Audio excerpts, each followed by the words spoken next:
Hej, mit navn det er Christian A.K. Mogensen, og jeg er professionel stuntmand. Og så har jeg en stor kærlighed for Hong Kong martial arts film, og derfor vil jeg prøve det her af, hvor jeg snakker om nogle af mine favorit kampscener.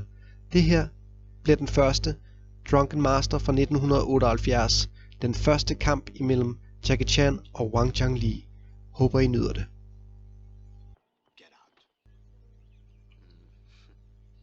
Der har vi ham. Det er Wang Zhangli. Han er en koreansk superkicker. Og her har vi Jackie Chan i en meget ung alder.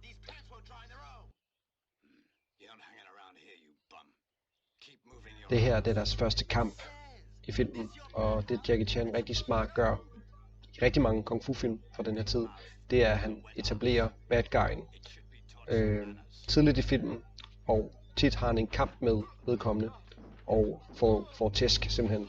Og det bygger ham virkelig meget op, og i den her scene her, der får han virkelig kamp til stregen, og han bliver ydmyget som det sidste, kan man sige. Og det gør virkelig, at man rooter for ham senere hen. Det her det er en af de her film, hvor han virkelig tager en masse punishment. Han tager virkelig rigtig meget, og det bygger virkelig hans karakter op. Det er en ting, som Bruce Lee for eksempel aldrig gjorde. Bruce Lee, han græd aldrig, han var aldrig sårbar.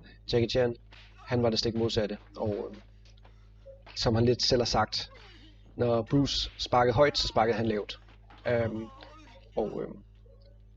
Allerede her tidligt i den her fight, der kan man se, der bliver brugt omgivelser, som bliver brugt, blandt andet en stol, han hopper rundt på lidt senere. Og ja, den her type action, det er jo den her old school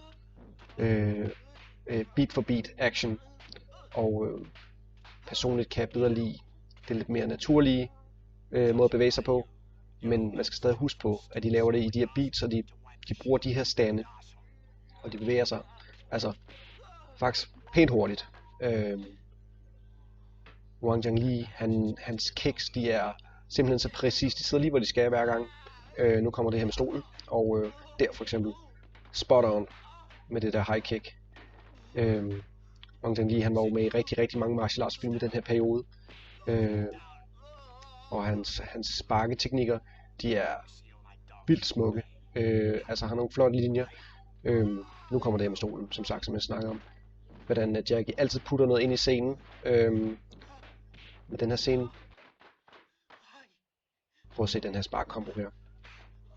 Løfter benet op, sparker det andet ben. Det er smukt koreograferet. Den her på igen, sparker armen ned, tager skoen på igen, og så chopper ham. Det er ret sejt. Men ja, han var kendt for sin spark, Wang Zhangli. Han var jo en såkaldt superkicker, så han brugte primært sine kicking skills, men han var også utrolig lærernem. Og alt det her, han laver på de her film, meget af det lærte han simpelthen bare på filmsættet. Jeg kan forstå, at han har en baggrund som taekwondo-udøver, og i meget høj grad. Jeg tror, han er det, man kalder en grandmaster. Jeg ved ikke præcis, hvor mange dans det er, men han var the real deal. Han trænede også de koreanske soldater i Korea, hvad jeg kan læse mig til. Og han blev efter sine udfordret af en knivekspert, som ikke mente, at man kunne bruge taekwondo til noget i virkeligheden. Og den her fight, den varede meget kort tid. Wang Zhangli, han sparkede vedkommende en enkelt gang i solar plexus eller i hovedet. Jeg kan ikke huske præcis, men der er 2 af de her eksempler på, hvor den han kæmper imod simpelthen dør. Så det viser, at der er simpelthen meget power bag de her spark, som der også bliver demonstreret rigtig fint med, at han smadrer den her det der stykke træ, der stod. Det viser også hans power. Man kan så sige, det nok er skåret på forhånd, men jeg er ikke i tvivl om, han sikkert sagtens ville kunne gøre det. Her kommer vi til den her ydmygelse, ved at han skal kravle mellem hans ben, som er en meget typisk kinesisk ting. Altså han siger også hele tiden, jeg behandler alle mine hunde på den her måde, de skal adlyde, hvad jeg siger.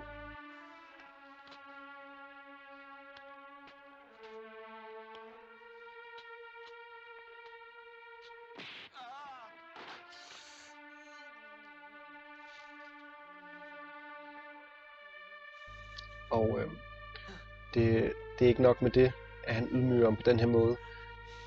Han vil jo så give ham hans bukser tilbage, så man kan sige, det er jo allerede slemt nok at rende rundt kun i undertøj, og så smider han det sådan ned i ilden i stedet for.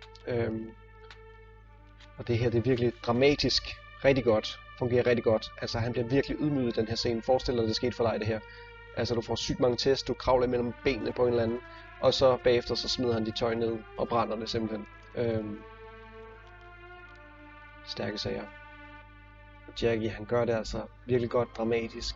Det er som jeg siger, man er interesseret i at se på nogle af de her action guys, selv når de ikke slås. Og Jackie, han var jo aldrig en superhuman, lidt ligesom Bruce Lee. Bruce Lee var unbeatable nærmest.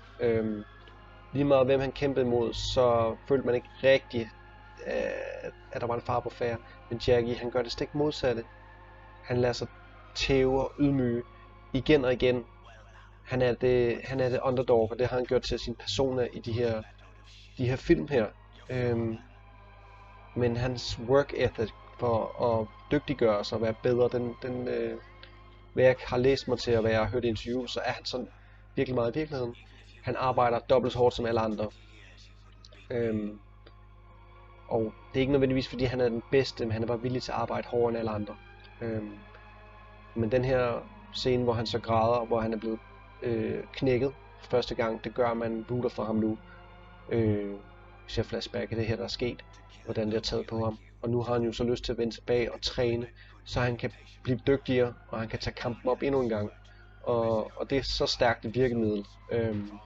Og det er grunden til, at jeg vil snakke om den her scene, det er fordi det er faktisk, jeg foretrækker den her fight frem for den sidste fight, selvom han selvfølgelig triumferer i den sidste, så synes jeg, at det her er klart hans fedeste fight med Wang Jiangli.